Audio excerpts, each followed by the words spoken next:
fellow Africans, for joining us this afternoon.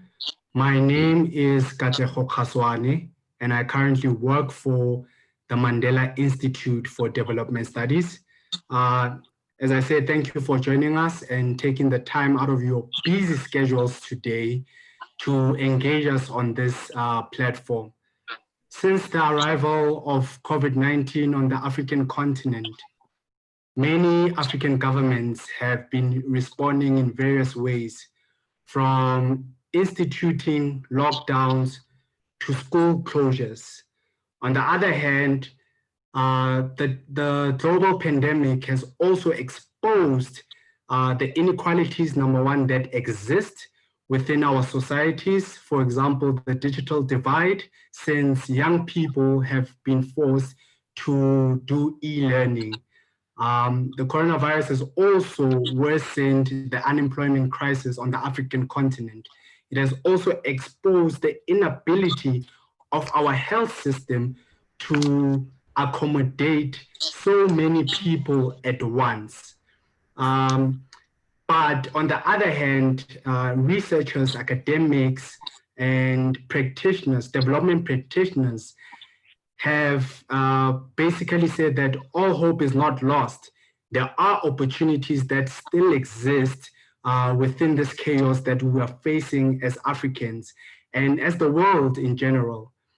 And so this is why we have basically created this platform for young people to come and showcase their brilliance, their innovativeness against fighting this virus.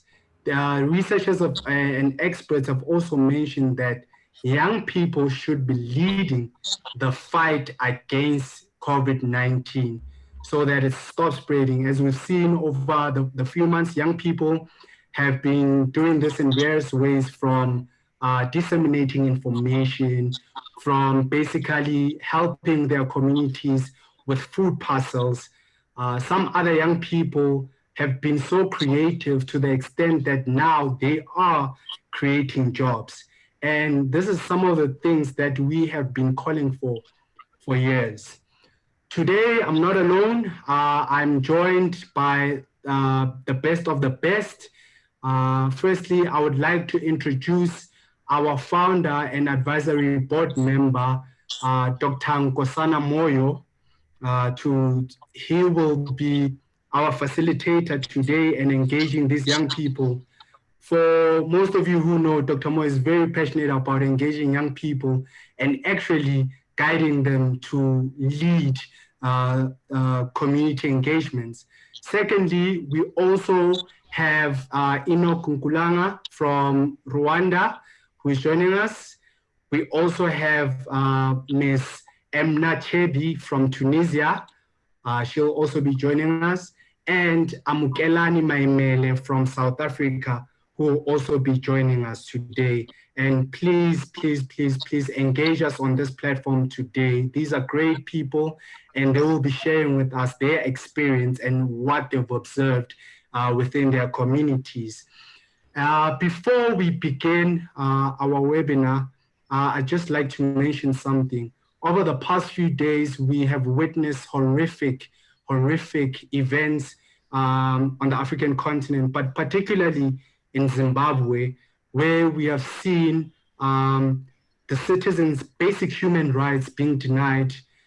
They don't have freedom of speech at all, and they're basically trying to voice their frustrations to the government, but the government has responded with violence. And with that said, before we begin, I'd like us to observe a moment of silence for 30 seconds and basically show that we are in solidarity with the people of Zimbabwe, but to also remember those that have lost their lives during these protests. And thank you.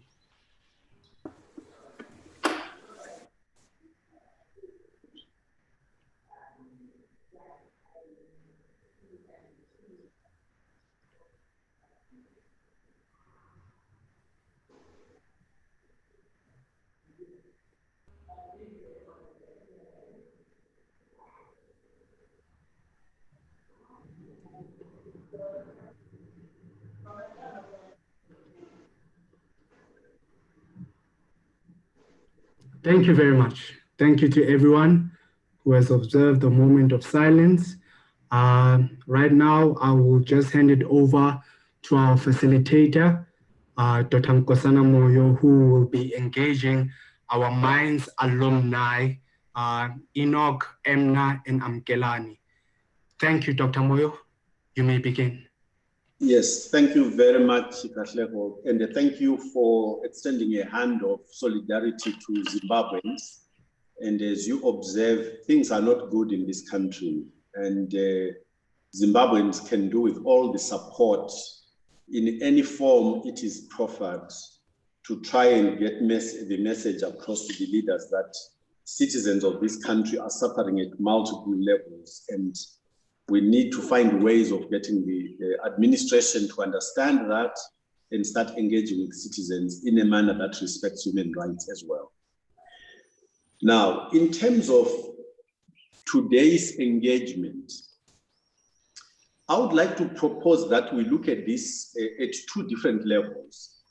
The questions I think that everybody on the panel is cited on are at operational level. In other words, the things that should be done, can be done, are possible in order to amplify and give voice, in fact, to the youth so that the youth can take the space that they rightly deserve in